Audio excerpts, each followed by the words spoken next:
Welcome, everyone, to episode 2 of Pyped Podcast, where you come for the sports and stay for the great vibes.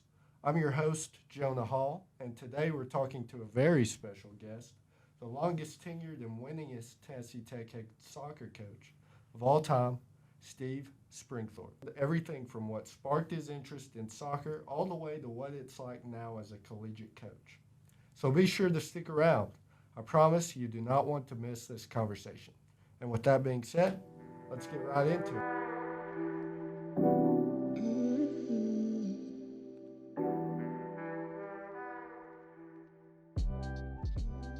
Coach, how you doing? Hey, Jonah, I'm good. Thanks for having me. Yes, sir. Great to have you on. So our first episode, I believe we talked about this before we started recording, was with Isaac Cross. He was a football player here at Tech, rather. And that was American football, and we just figured we'd hammer out both footballs. Your opinion as well? That sounds great. Yes, sir. So what got you interested in soccer overall and coaching? I guess first soccer, I go back to when I was in high school. I played football and played some basketball, but just really didn't enjoy those sports and decided I wanted to try something totally different. And I'd never touched a soccer ball until my sophomore year in high school. And it just kind of spurred an interest in me. Particularly in a position. I'm a goalkeeper by kind of trade, by position. And I thought, well, I'll go be a goalkeeper. I can catch and use my hands. I'm good with my hands. So after my playing kind of career was done, I decided to go into the coaching side of it. How did you end up at Tennessee Tech, of all places? Yeah, well, I've been all over the place. And my coaching career started really at a small school in North Carolina. Where I went to school. I was an assistant for a Division III program for 9 years. And so when I graduated, I just kind of stayed and became an assistant coach and then worked other jobs for the university. That paid me. And then when I decided to, continue and try to get into Division I coaching, had an opportunity to go down to the University of Florida. And that was my first coaching job as an assistant for a Division I program. I was there for 5 years. And that was great. It was a great experience. And I had a young family at the time. I decided I needed to, in order to make some more money, I needed to try to become a head coach, and I wanted to be a head coach. So I found a job out in California at Fresno State, and that was my first head coaching job. I did pretty well there, and it gave me an opportunity to move up again to another level, another higher level Division I. And then I went to NC State, where I was the head coach at NC State for 4 years. And then after 4 years, decided it was time to kind of move on and do something different. Jumped on with Duke for basically a semester until I found another Division I job that appealed to me as a head coach. And this position was open. I had family in Tennessee. I have family in North Carolina. So it's just kind of like, well, this is the place that seems like a good fit for me as far as the size of school. It's close to family. And I like the level that I'm coaching at, a mid-major, where you have a lot more opportunity to be with players, talk with players, coach them more individually, and you're not so consumed with the Power 5, gotta win at all cost kind of mentality. So, and it's been great. I've been here 9 years, and we've had some success, and I've enjoyed it here. It's a great school. And then speaking of that success, how did the season go this year? We were the OVC regular season champion, which is the first time that has happened here in about 22 years. So we won the regular season, went undefeated, 5 wins and 3 ties, no losses, and put us in a position where we won the regular season championship. As the number 1 seed, we got to host the Final Four. So we had a double bye right into the semifinal. So we won the semifinal here in front of our home crowd, 5-0 against Lindenwood. And then we played SIUE, who was the runner-up in the regular season. We played them in the final. And unfortunately, we lost 1-0. Didn't accomplish the final end task of winning another trophy. And we unfortunately did not get a chance to go to the NCAA tournament because only the winner of the conference tournament gets an NCAA bid. But it was a great season. It was one of our best ever. I'd probably say it was probably the best ever because of how well we played and because we won that regular season championship that we had so desired for years and years and years. Right, and congratulations Thanks. for that, by the way. And then it's easy for the fans to buy in when they see the success y'all are having, of course. But as one of the top OVC teams and with a top coaching staff as well, What makes the players buy in at Tennessee Tech? Well, we recruit all over, first and foremost. We try to get the best players we can possibly get. I think when you're looking at an athletic program, you're finding players who want to play at a particular level. I think that's, the school is important, always important. The academic piece is always important. But, when you've got so many different options as a recruited player, it comes down a lot to, does the soccer fit me? Do we like the coaching staff? Does the player like the level of play? Do they like how the team plays? And then, once they kind of make that decision, they come on a visit and they find that they kind of love the school itself. And so it really comes down to finding really good players to make the program do well. And then when you do that, you're going to have probably success. Mm-hmm. And then that life as a college coach, I kind of wanted to get into a couple different aspects of that. But what's the difficulty level of that, kind of with the new age of sports, like you just mentioned, balancing school with athletics, of course, but also this new age of sports with NIL, transfer portal, et cetera. Well, yeah, the first thing I would say, when I played in college soccer, it was completely different than it is today. Mm-hmm. Right. How players are coached. Certainly from a women's soccer perspective, back 20 plus years ago, 25 years ago, there weren't as many women's soccer players. Now there's 350. So, and how you have to motivate players to excel, I think is very different than the way that I was kind of pushed as a player. And so, there's challenges. All those things that you mentioned, the name, image, likeness. I don't know that it's a big deal for us. It's not us as a soccer program. And maybe there's a little bit of that at the highest level at the big Power 5 schools, but here we don't really run into that. The transfer portal, yeah. I mean, that has been a change over the last couple of years, that players have the freedom to get into the transfer portal kind of when they want to, have the opportunity to go somewhere else.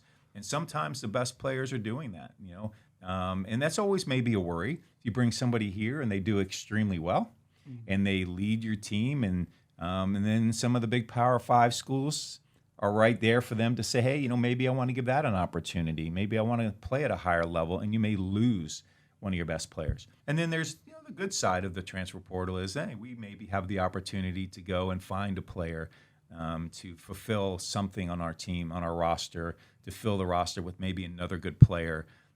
It hasn't been something we've used a lot, but there is some challenges with that. And then I think the motivating the player, having to deal with outside things in their life. Social media is a challenge. Having other things in their life that may distract them from school, distract them from trying to be the best soccer player they can be. And then at the same time, as a coach, trying to understand that, but yet motivate them and push them to stay on the right path to being a great championship level player. Sure. So there's some challenges, sure. Yes, sir. And then kind of building off that, understanding players' tendencies and coaching individually, how much value would you say is posed towards the player-to-player leadership? It's like a captain on the team coaching up a player who maybe comes off the bench. How important is that? The best teams have great leadership.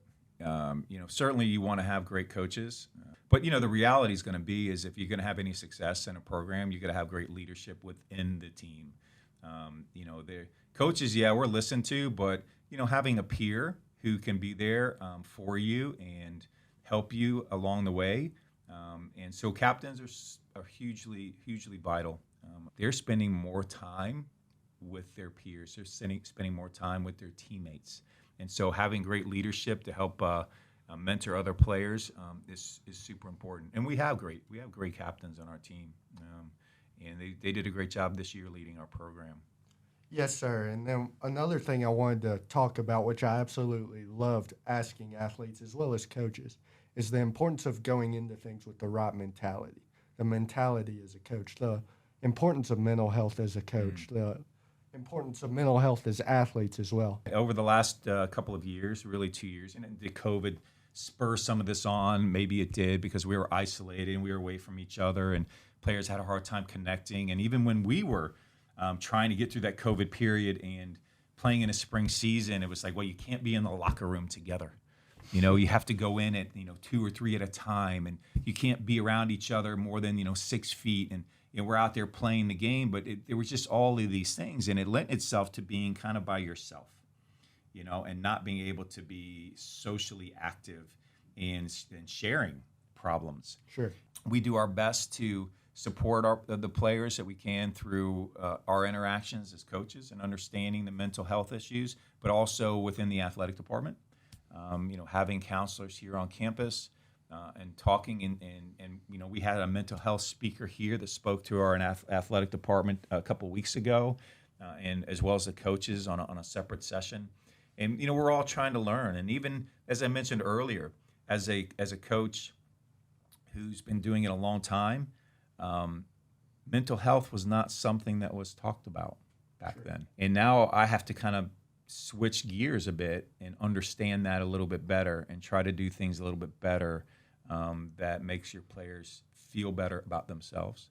And when they need help, find creative ways of getting that help for them. What's it like as a coach off the field and outside of the locker room? Because, kind of building off that mentality stuff again, you can't let things bother you into your personal life, stuff like that. It is a challenge. It is a challenge to have a family life at times. For me, now I'm older. My kids are older. They're having kids, so I don't see them much. They're not in my household anymore.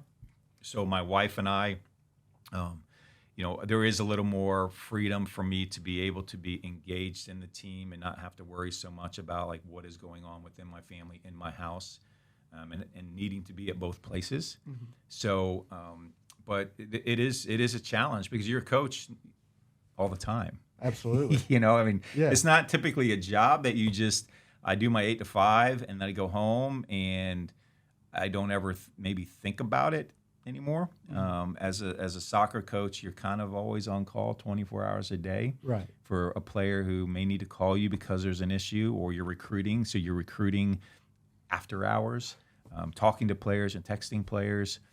So it is an all the time thing. And now I've got to a point where I think I have a good balance. Sure. I think I'm able to juggle both, have right. a good family life and a social life and friends, and at the same time do the job that needs to be done for us to be successful here. Yes, sir. And then kind of to wrap up the show a little bit, we figured we'd end with a couple of fun segments that I like to play with my guests. This first one is called Tier Talk. You may not be familiar with it, but it's honorable mention first, Tier 3, Tier 2, and then Tier 1. Okay. And it's the best soccer players of all time. Oh, gosh. This episode. So my honorable mention is Diego Maradona. Okay. I feel like he is one of the greatest of all time. Watching his highlights on YouTube, it still is just incredible what he could do with the ball. Very good. Absolutely. And then my Tier 3, Cristiano Ronaldo. Him and my Tier 1 were both key in getting me interested in soccer. Watching their highlights on SportsCenter before I'd go to school. And then Tier 2, Pele. Mm-hmm. Just seeing his highlights on YouTube as well. It's incredible. And then my Tier 1, it's not even a debate for me, the GOAT of soccer, Lionel Messi. Just seeing what he still does today. It's incredible. I don't know if I have a tier. People ask me all the time, okay, what teams do you follow in the Premier League or, in the Bundesliga or in Serie A? And I don't really have a favorite team.